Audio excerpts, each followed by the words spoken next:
nós temos acompanhado altas bastante expressivas em relação ao mercado do café, que apesar de algumas oscilações, principalmente no Arábica, tem mostrado força nos últimos dias, com altas importantes, no caso do café Arábica, e renovação das máximas do Robusta. Quando eu falo do mercado internacional, as operações nas bolsas de Nova York e Londres, respectivamente.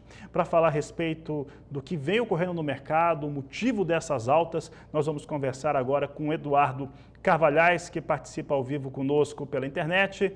Carvalhais, obrigado pela sua participação. Café sobe. Você esperava, principalmente em relação ao Arábica, posições chegando próximo a $2,40 neste momento? Era algo que dava para imaginar para o mercado, Carvalhais? Boa tarde.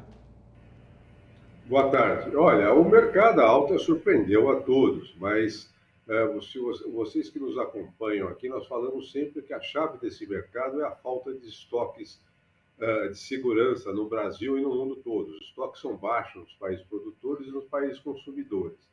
E aí se juntou agora com a rolagem de contratos do maio para julho, lá em Nova York, com os problemas todos que o Vietnã está enfrentando, climáticos, e também para entregar o café dele, com esses ataques terroristas sobre o canal de Suez. O agravamento agora da situação no Oriente Médio, com o ataque do Irã sobre Israel. Tudo isso vem deixando o mercado bastante confuso. E, ao mesmo tempo, nós temos notado, e as informações que chegam, é que o consumo continua crescendo no mundo todo. Ainda ontem divulgaram que só o consumo de solúvel aqui no Brasil subiu nos últimos 3 meses 5%. A semana passada também, o órgão que reúne todas as grandes torrefações americanas disse que o consumo lá está indo muito bem. Da China, ela vem crescendo as compras de café do Brasil mês após mês. A China passou nos últimos anos de 20º maior comprador de café do Brasil para 6º lugar. Você junta, portanto, isso com o mundo todo, com juros altos, isso tudo fez esse cenário que levou a essa alta. E também é uma alta impressionante em Londres. Hoje, tanto com os contratos para entrega em maio como para entrega em julho em Londres, chegaram a passar dos $4.000 por tonelada. Né? Não dá para enxergar o que vai acontecer, e isso tudo também em cima do Brasil ter feito um embarque agora em março de 4.200.000 sacas.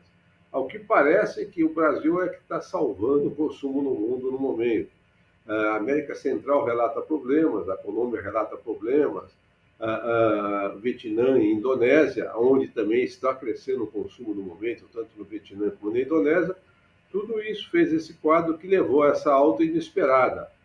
Nós imaginamos que o preço fosse continuar bom, mas que chegasse perto de $2,40 em Nova York, ou que passasse dos $4.000 em Londres, realmente foi uma surpresa grande, não só para nós, para o mercado inteiro.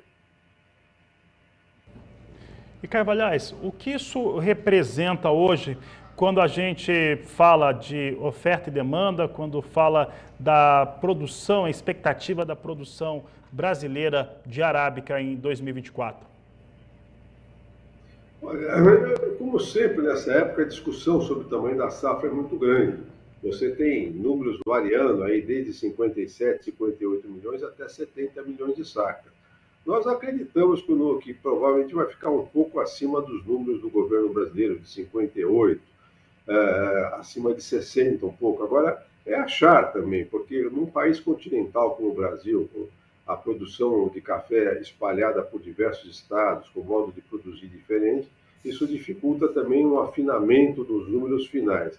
Agora, nós torcemos, e o mundo precisa torcer, para que nós tenhamos uma safra boa. Porque senão eu não sei aonde é que os países todos vão buscar mais café com esses problemas climáticos todos que têm se sucedido. Ainda agora nós estamos acabando com o El Niño e já se fala no Laninha, que também deve trazer algum tipo de problema para a produção no mundo todo. Sem estoques, na nossa opinião, esse mercado, essas bolsas, tanto em Nova York como em outros, vão continuar com esse sobe e desce. Se ele vai ceder, se vai ficar nessa base de preço, nós não conseguimos enxergar. Eu não sei se alguns arriscam que os preços voltam agora É muito difícil de saber, porque nós não sabemos como é que estão as condições de embarque dos outros países produtores. O Vietnã tem mostrado muita dificuldade para embarcar, relata a queda na produção, né? Aqui no Brasil, os primeiros números que chegam da colheita 2024 falam em quebra na renda, ou seja, o café está rendendo menos quando você tira a casca dele, e que a qualidade também ainda não deu para nós sabermos o que vai acontecer. Se as chuvas pararem daqui a uns 10, 15 dias, a safra de arábica deve ser de boa qualidade.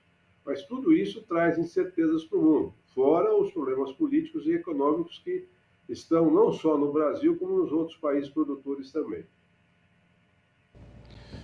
E, Carvalhais, falando ainda a respeito de café, existe um outro fator que já vem acumulando altas há algum tempo, está muito relacionado à produção e oferta vietnamita, e o café robusta, ele vem, a cada semana, ele vem conseguindo instalar mais um novo patamar de preços, reestabelecendo, reafirmando os picos de mercado para o robusta. Como que o café robusta, o mercado deve se comportar e como que ele está influenciando o mercado de arábica, que já tem as suas próprias incertezas? Bom, primeiro que é muito difícil saber, porque as informações que chegam no Vietnã são mais fechadas. A economia, o governo vietnamita é muito mais fechado, não é uma democracia. Então, as informações que chegam lá são muito filtradas. A primeira dificuldade. A outra dificuldade é que não dá para se saber como é que vai se restabelecer o trânsito de navios cargueiros pelo Mar Vermelho, ali por Suez, né? Esse ataque do Irã sobre Israel reforçou a dificuldade que nós vamos ter para ver o trânsito passar normalmente por ali, o trânsito de navios cargueiros. Isso é uma dificuldade também. E, por fim, como é que o Laninha vai influenciar sobre a produção do próximo ano do Vietnã e da Indonésia? São só interrogações. E aí voltamos naquilo. Como os estoques não existem, os torradores estão indo da mão para a boca com o café que tem, fica difícil de se fazer qualquer análise. Eu não consigo enxergar uma calmaria no mercado nos próximos tempos. Mas aonde que vai o preço? Se o preço vai subir ou se vai recuar um pouco, nem com bola de cristal, como a gente costuma brincar aqui. Sabe? São muitas as variáveis, você continua também com o problema da inflação nos Estados Unidos, que pode significar juros mais altos por lá, o que dificulta a formação de estoques. Aqui no Brasil também a situação das finanças não são boas, se você veja o dólar subindo frente ao real, o que tem feito os preços em reais subirem também. E agora a característica é que os preços aqui no Brasil subiram menos do que lá fora, né? Ou seja, não se repassou toda essa alta que houve em Nova York, toda essa alta que houve do dólar frente ao real para os preços reais, apesar de que eles subiram mesmo, bem, né? Ou seja, você falar em 1.100 para café robusta era um preço inimaginável há 3 ou 4 meses atrás. E mesmo o arábica, que falar que eles voltariam para esse patamar de 1.200, até perto de 1.300 para os cafés mais finos, na véspera da entrada da safra brasileira, não se imaginava. Os negócios têm saído aqui no Brasil, não saem mais porque nós estamos na entre-safra, e porque tem muitos produtores que preferem ficar com o café nessa situação tão instável de produção e da economia brasileira. É difícil de saber o que vai acontecer. Agora, vai recuar esse preço, como alguns perguntam? Temos que esperar. Do mesmo jeito que nós não esperávamos essa subida tão rápida, fica difícil falar que eles vão voltar, né? Vai depender muito da necessidade de café dos outros países, dos países consumidores do Brasil, tá? E o fato de nós temos embarcado 4 milhões e 200 mil sacas na semana em que os preços explodiram, mostra como deve estar difícil de eles comprarem cafés em outras origens. Carvalhais, para encerrar, vou fazer uma última pergunta. Você citou o dólar e eu lembro que nós estamos com o dólar como disparado, chegou a testar 5,28 nesta terça-feira por conta dos temores com meta fiscal brasileira e, claro, os juros mais altos nos Estados Unidos, que já faz com que tenha uma saída de capital.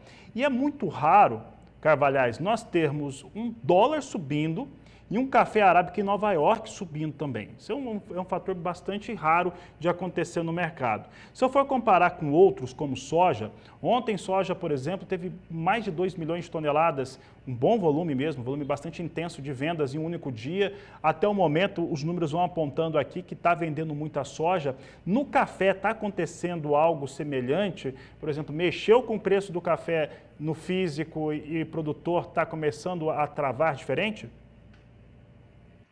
Não, os relatos que chegam que as vendas para entrega futura estão em níveis abaixo do que tinham alguns anos atrás.